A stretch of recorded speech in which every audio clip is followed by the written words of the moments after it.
xuyên vào game kinh dị. Nhưng tôi lại gắn nhầm hệ thống tình yêu. Khi gặp nữ chủ nhân của công quán kinh hoàng, hệ thống nhắc tôi, mèo nhỏ lạnh lùng, đang chờ vuốt ve và hôn hít từ bạn. Tôi ngập ngừng một chút, nắm tay cô ấy hôn một cái. Nữ chủ nhân lạnh lùng liếc tôi. Hệ thống lại nhắc, mèo nhỏ, khao khát bạn chạm thêm nữa. Tôi hơi ngượng ngùng. Có thể đợi lúc không ai được không? Câu này khiến quản gia ma và đám người chơi được ra luôn. Nhưng nữ chủ nhân lại phấn khích. Được chứ, do bạn thân khuyên nhủ. Tôi mua một game mô phỏng tình yêu toàn hệ. Vừa vào giao diện game, một giọng nữ dịu dàng vang lên. Bạn có chắc muốn vào game không? Tôi nhấn xác nhận. Tức thì thấy trời đất quay cuồng. Tai nghe tiếng nữ chói tai. Chào mừng đến công quán kinh hoàng. Chúc bạn chơi vui vẻ. Đợi mọi thứ ổn định lại. Tôi thấy mình ngồi trước bàn dài bằng gỗ đỏ. Xung quanh bài trí cổ kính, đầy mùi xưa. Bên cạnh còn có cái máy quay đĩa. Tôi ngồi cạnh vài người khác. Ai nấy mặt mày căng như dây đàn. Trên ghế đầu là một phụ nữ mặc sườn xám. Ánh mắt lạnh lùng cao ngạo. Tôi không nhịn được cảm thán. Mô hình nữ chính game này đỉnh thật. Nghĩ tới đây, tôi bật hệ thống bạn thân tặng. Nghe nói chỉ cần theo hướng dẫn hệ thống.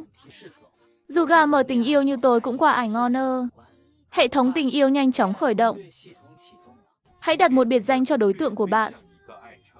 Đúng lúc tiếng mèo kêu ngoài cửa sổ lọt vào. Chỗ này còn có mèo sao? Ai ngờ ngay giây sau, hệ thống thông báo biệt danh đã được đặt. Mèo nhỏ, tôi được mặt ngay. Không phải ý tôi thế đâu. Đang định giải thích với hệ thống. Đồng hồ treo tường đột nhiên gõ vang. Một quản gia mặc áo dài bước ra.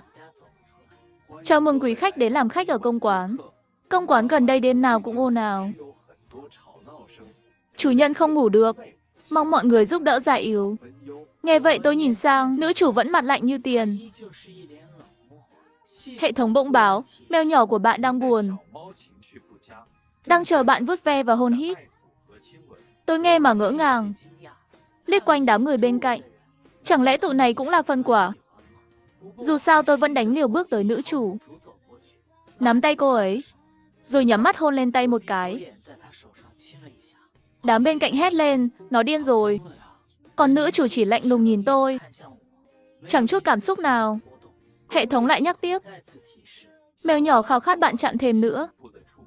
Tôi ngờ ra, chặn đâu bây giờ? Nghĩ tới lời quản gia rằng nữ chủ mất ngủ.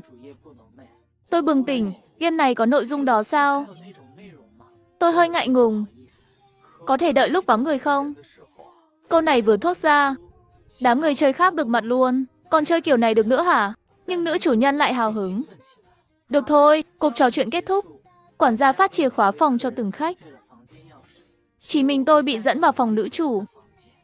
Nữ chủ vắt chân ngồi trên ghế, hỏi tôi, người chơi 907, anh muốn lấy gì từ tôi? Tôi tên Kích Toái, tôi đây. Cô tên gì vậy? Tôi họ Cố. Tôi thân thiện chào hỏi. Chào cô Cố. Hệ thống lập tức báo, mèo nhỏ của bạn không hài lòng với cách gọi lạnh nhạt này. Hãy dùng cách gọi đầy yêu thương để xoa dịu trái tim bị tổn thương của nó. Cách gọi này mà lạnh nhạt sao nổi, tôi suy nghĩ một chút. Thử gọi một tiếng, vợ ơi. Nữ chủ nghe xong tay siết chặt. Bẻ gãy luôn cây bút đang cầm. Mèo nhỏ của bạn rất vui. Tôi càng ngạc nhiên hơn. Hóa ra vậy là vui sao nổi. Cuối cùng cô Cố vui vẻ ra lệnh cho quản gia. Dọn phòng tôi sang ngay cạnh cô ấy.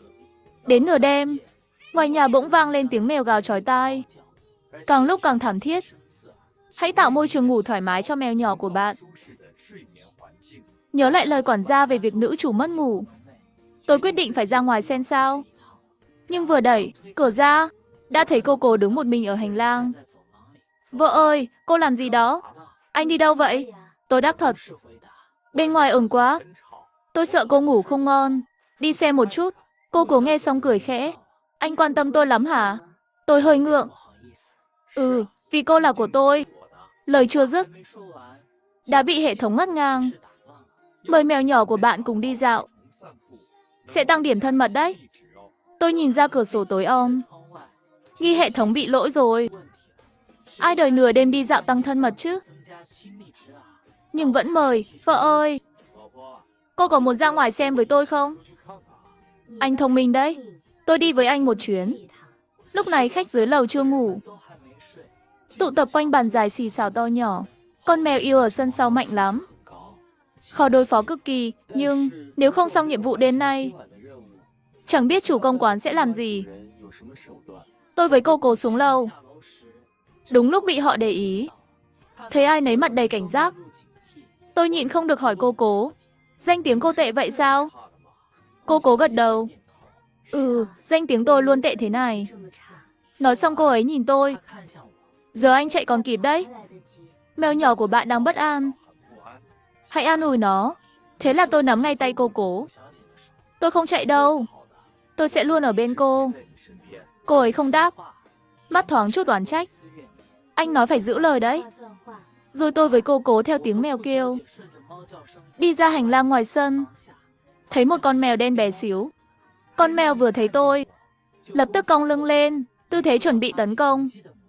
Nhưng thấy cô cố đứng đó, nó xẹp lép ngay.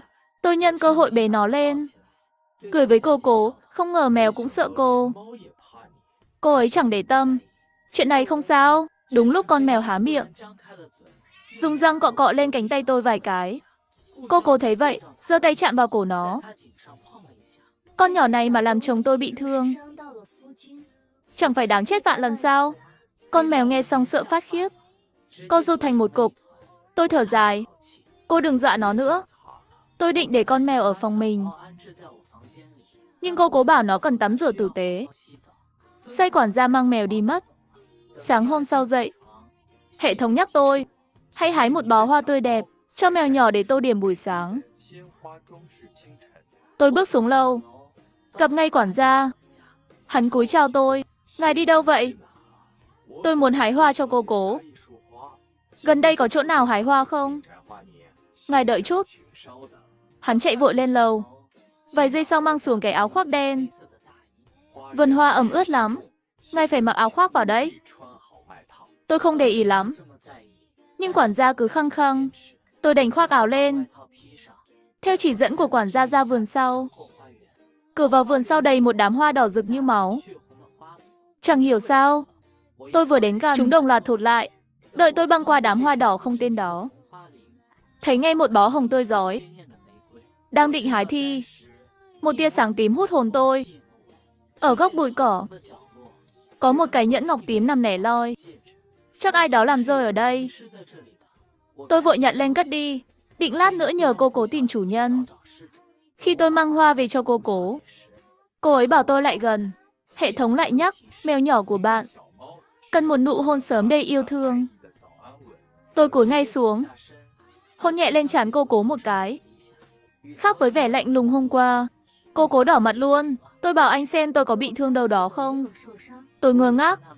Tôi đi hái mấy bông hoa thôi, bị thương gì được chứ? Đúng lúc quản gia tới gọi, ngài. Tiểu thư, bữa sáng đã sẵn sàng. Tôi với cô cố ngồi vào bàn ăn. Thấy đám khách kia cũng có mặt. Một nữ hầu bế con mèo đen tới qua tới. Đám khách hoảng loạn ngay tức khắc. Tôi thắc mắc, một con mèo mà đáng sợ vậy sao? Tôi không nhịn được hỏi cô cố, đám khách này đều sợ mèo à? Có lẽ tụi họ nhát gan, nhưng để chiều lòng khách, tôi thả con mèo đen ra ngoài. Đúng lúc quản gia bỗng lên tiếng, chiếc nhẫn phu nhân để lại cho tiểu thư bị thất lạc. Chủ nhân mất ngủ vì chuyện này, thật mong được thấy lại di vật của mẹ. Một khách nghe xong mừng rỡ. Tuyệt quá, nhiệm vụ cấp B đây. Còn có đạo cụ ẩn nữa. Lời nó khiến tôi ngỡ ngàng. Nhiệm vụ cấp B là gì vậy? Nhưng nghe quản gia nhắc tới nhẫn, tôi nhớ ra cái mình nhặt sáng nay. Tôi lôi chiếc nhẫn ngọc tím ra. Sáng nay tôi nhận được cái nhẫn ở vườn. Không biết có phải của cô không? Đúng là di vật của phu nhân thật. Nhưng cô cố bảo tôi, chồng giữ lấy đi. Mẹ tôi vốn định để lại cho chồng tương lai của tôi. Tôi hơi lo. Vậy thì tôi nhận nhé. Ăn sáng xong, tôi định xuống lầu dạo chơi. Bỗng một cô gái trẻ chặn tôi lại. Đứng lại, tôi nhận ra cô ta là một trong đám khách. Cười với cô ta một cái, vì khách này có chuyện gì sao? Anh cũng là người chơi đúng không? Tôi nghe mà sốc luôn. Ý cô là sao vậy? Tôi cũng là người chơi. Danh phận tụi tôi đều là khách. Chỉ mình anh là bạn đời của nữ chủ nhân. Không biết vì sao, Nhưng tôi rất cảm ơn anh đã cứu tụi tôi 2 lần. Tôi càng nghe càng mù mờ, cứu họ 2 lần là sao? Mà nghe cô ta nói vậy, tất cả khách đều là người chơi hả? Tôi đầu óc mịt mù luôn. Bỗng phát hiện, cô đang đứng sau cô gái, cười lạnh tanh.